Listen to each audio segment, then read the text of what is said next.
Hi, welcome to our webinar, Securing B2B Tech Websites. I'm Jeremy Bayless, co-founder and managing director of Filament, the digital marketing agency for B2B tech companies. I'm joined by Ricky Blacker, head of technical services APAC at WP Engine. Hey, Ricky, thanks for co-presenting on such an important topic with me today. Thanks for inviting me along, Jeremy. It's a very important topic, and I'm glad we're discussing it. We're here talking about website security for B2B technology companies. And so, whether you're an ISV, a cloud or infrastructure as a service provider, an MSP, an MSSP, a SI, a VAR, a DISTI, a B2B SaaS platform, this webinar is particularly relevant for you. And I wanted to start with, why is website security so important? There's a number of reasons, but we want to start with three in particular, and the first one is ransomware protection. Ricky, when we consider today's cyber threat landscape, why is it so important to protect our websites against ransomware attacks? It's like anything. You need protection from with our websites. With ransomware, it's getting all these hacking attacks wanting Bitcoin ransoms. They're becoming more prolific. They're usually organized crime doing this. It's very organized and very succinct. But the thing is that, like a locked door, criminals will go past a locked door and look for the unlocked door. They look for an easy access point. So making sure that your website is secure, safe and secure, will at least deter majority of those attacks. That, I think, is incredibly relevant in today's world. This second we want to talk about is reputation and trust. And we believe your website as a B2B technology company is the most important asset in your marketing mix. And depending on your company type, it might also have an integral role to your partner program, to your customer purchasing, or even to your service delivery. And there's an expectation that your websites are always on. Downtime's unacceptable today, and your brand reputation is at risk. If a company can't keep their website up, what does that say about your products and services, and what might be inferred when your website can't be accessed? So it's real important to ensure that your website's secure at all times. The third we'd like to highlight here is search engines and performance. Ricky, why do search engines need to see uptime on the website? Why does it need to be on all the time? It needs to be on all the time because you don't know when that crawl is going to hit your site. And if your site's not up, it's going to impact negatively on your score. And the performance as well. We all know that Google ranks on how fast your site loads as well as how good the content is. Yeah, that's exactly right. That performance has a real user experience impact, which again impacts reputation. But search engines not being able to access your site, we see rapid declines in search engine optimization and even rankings the longer there's downtime. You're absolutely right. It's critical the website's up. That's a great segue for us to really get into why we're here today, talking about securing websites. And in order for us to understand website security, I think it's important for us to focus on those risks that websites face. And we've got five that we're going to talk through today. If we're looking at the first risk a website might face, let's start with non-secure hosting. Ricky, why is non-secure hosting such a key risk to websites? This is a really interesting one because it's one of the things a lot of people don't even consider when you're looking for a host. We look at the price, we look at what specs they might have, some inclusions, whether you like the company, but very rarely we ask if they're secure, what kind of security measures they're taking. And there are a lot of hosts out there who don't take the necessary security protocols, put them in place to make sure that your website will remain secure. There's a lot of things that need to be done. Running the updated software. So there's a lot of software that runs on the server to allow your website to basically work, especially with WordPress. If you're using WordPress websites, you need PHP, you need Apache, you need MySQL and Linux. All of those separate softwares, and all of those, there's multiple versions of those softwares that could be out of date. So making sure they're up to date, the most recent, stable, up-to-date versions, because all the old versions do not get security updates, which makes them vulnerable. People know the vulnerabilities and can hack those very easily. So it makes your website very easy to hack. The other thing is there's a lot of things that a hosting company can do. Have they hardened the infrastructure? Have they blocked off any access ports that don't need to be open? Are they following the best practices at minimum? There's a lot of best practices for security. And more importantly, do they have any security credentials? So there's a lot of credentials out there that you can attain where you are held to a high standard of security. A company will audit you and make sure that your security standards are very high. With WP Engine, we have the ISO 27001 accreditation, as well as SOC 2 compliance.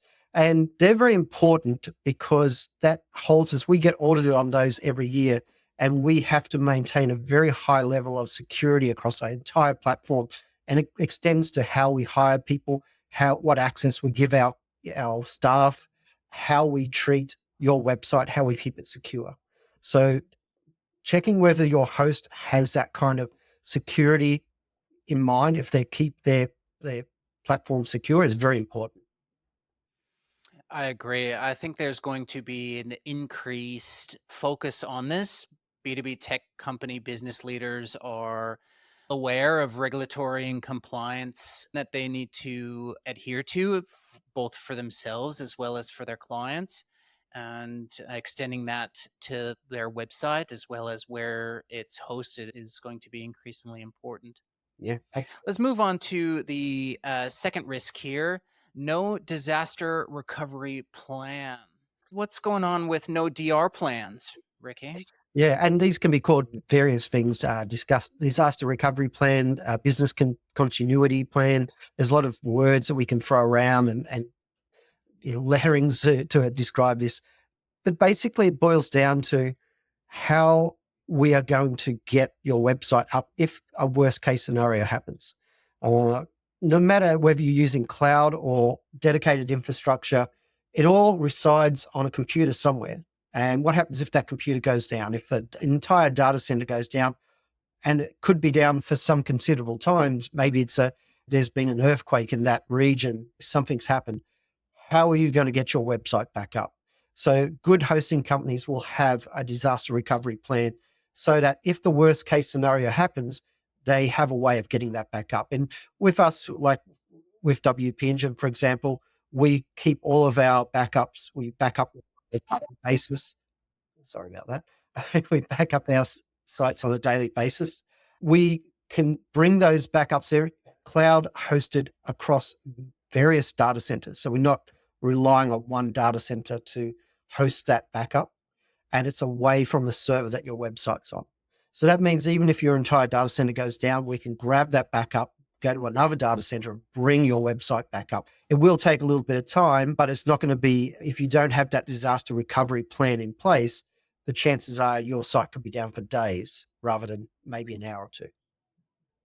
I think this is a really interesting point you're making, because executives aren't necessarily thinking about the impact of downtime when it comes to their website. They might be thinking about downtime when it comes to operational infrastructure and what happens if we can't have our staff interacting with applications or being able to send an email. But the impact of not being able to purchase on your website or to interact with what your stakeholders need to be interacting with has an impact as well, and it needs to be factored into their disaster recovery or business continuity, as you mentioned. Third risk we'd like to highlight today is encryption threats. What can you tell us about this particular threat, Ricky? This is a really good question. And honestly, if you were to go back, I'd say 10 years ago, the idea of encryption on websites was something that only big e-commerce sites would have any interest in. Interestingly enough, about 9 years ago, Google actually made encryption a ranking feature.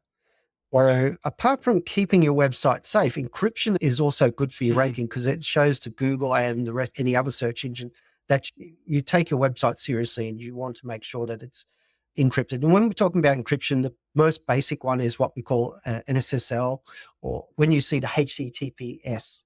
And back in the old days, if Google Chrome would actually show a little green padlock if you had an SSL certificate, which would show to the world that you were encrypted. And the idea is it's when you visit a website from a browser, the interaction between your browser and the server that holds the website if it's unencrypted, people can hack into that. And for example, if you were uploading data, maybe adding your data, your personal information to a contact form, somebody could intercept that data and steal it, basically.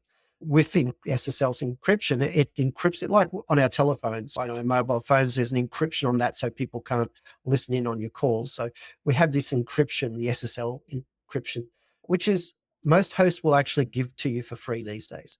There's no reason not to have it. There was a time where you had to buy one, and it was quite a laborious task to get one set up. And now most hosts like WP Engine, you click a button. In fact, at the moment, the SSLs are added automatically without you having to even do anything these days. The other thing too with encryption is your data can be encrypted at rest. In other words, when it's on the hard drive, there's encryption that can happen there to further safeguard your data and your website. So that's something else we do is encryption at rest. I think as a WP Engine partner, what I also benefit from is the flexibility that WP Engine offers when it comes to the SSL certificates, either being able to offer our clients that it's automatically deployed through the Global Edge security, or if the clients have particularly self-deployed certificates that they need, that those can be brought into WP Engine pretty seamlessly. Fourth risk we're talking about today is vulnerable code and plugins. This is probably the most known. Let's dive in. Yeah. And this is probably, when we talk about security risks, this is probably the big one. This is the one, and it's the easiest one to solve too.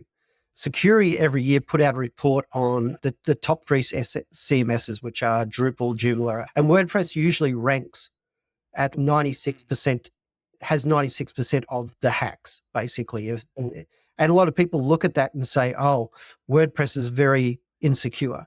Unfortunately, the reason why it's at 96% is because WordPress is at about 44% of the web. So it's by volume much larger than Drupal and Joomla, which is only about 1%. But the interesting thing about that report is that the majority of those hacks come from plugins or themes or code that hasn't been updated or was insecure.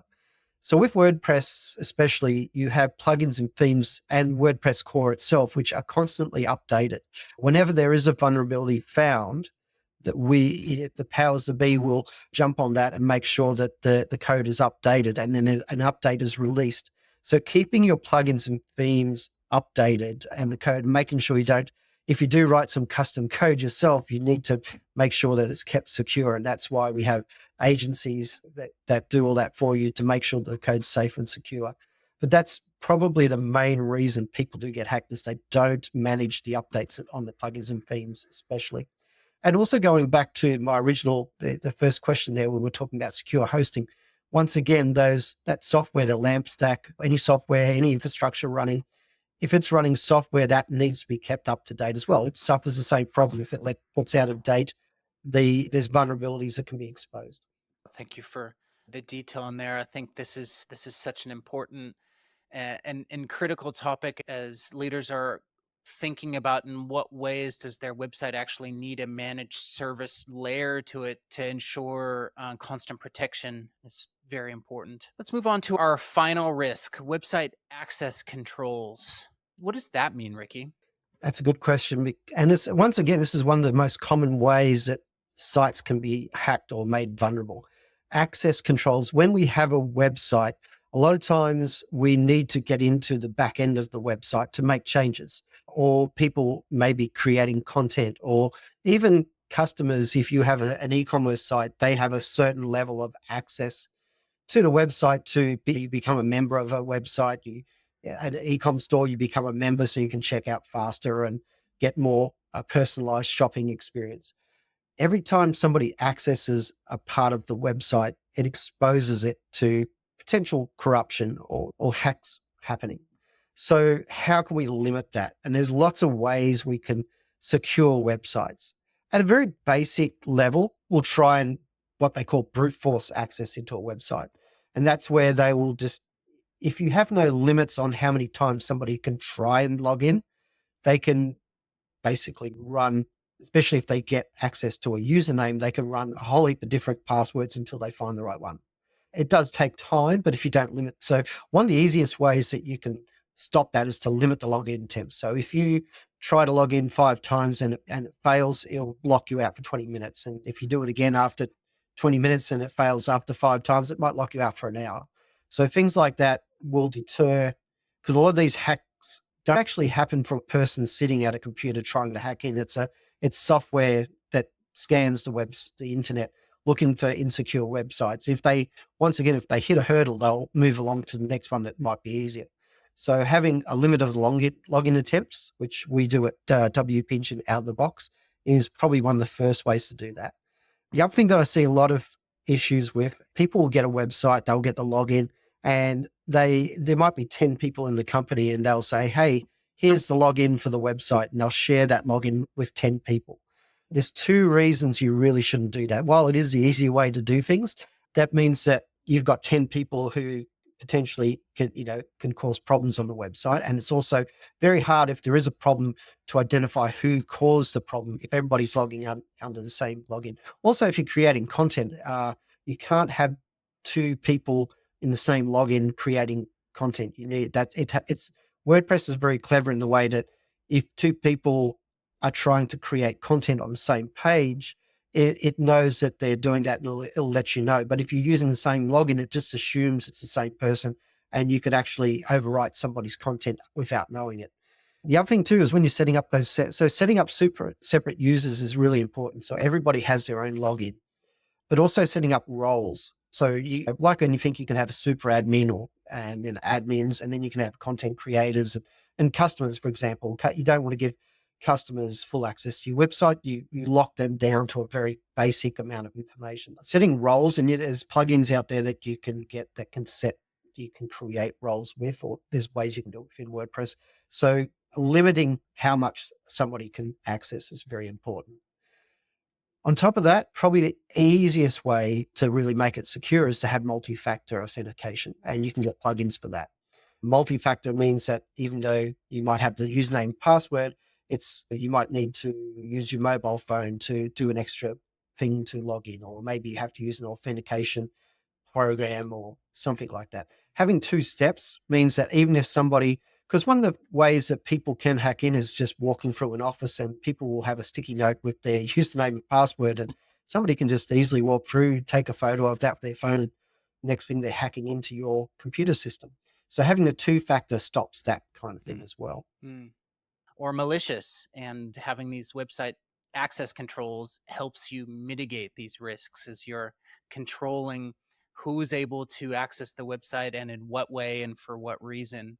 So that the way that you've structured that, I think, is fantastic. Even further to that too, if you want to go to the next step, single sign-on software is another way, especially if you have a company of a lot of employees and they all need access to, say, your website, but also other software. Single sign-on software, if you can integrate your website into that as well, it allows you to give people access to what they need. It also allows you a way to control if somebody does leave the company, you can cut them off from that software very easily. And then, see, if you want to take things to the absolute extreme, the other ways you can do really limit access to your website, you can change the login page for WordPress, for example.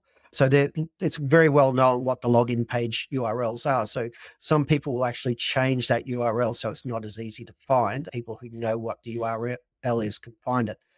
And even more extreme is if you whitelist your IPs to log in, so that you have to be on a certain IP address to log in as well. And any IP address trying to log in will be blocked. Although that can cause problems if you're trying to log in from home and not on the company network. That could stop you from logging in, but there's ways around that as well, even with a company with VPNs and so forth. But access, obviously, very important. Accessing the website on the internet as somebody visiting the site, you want people to be able to get to that as easily as possible. But for people trying to log in, having access to the back end where they could do malicious damage to your website, limiting that to as much as you can is very important. Thank you for articulating that so clearly. I think that's going to make sense to everyone today. So, those are the 5 risks facing websites and how to mitigate them. Thank you for watching and listening today. If you'd like to discuss what a managed website solution could look like, please get in touch. Our agency offers a managed website service powered by WP Engine. We'd be happy to talk about your needs in the context of these risks and the security options and opportunities available to you. Thank you so much.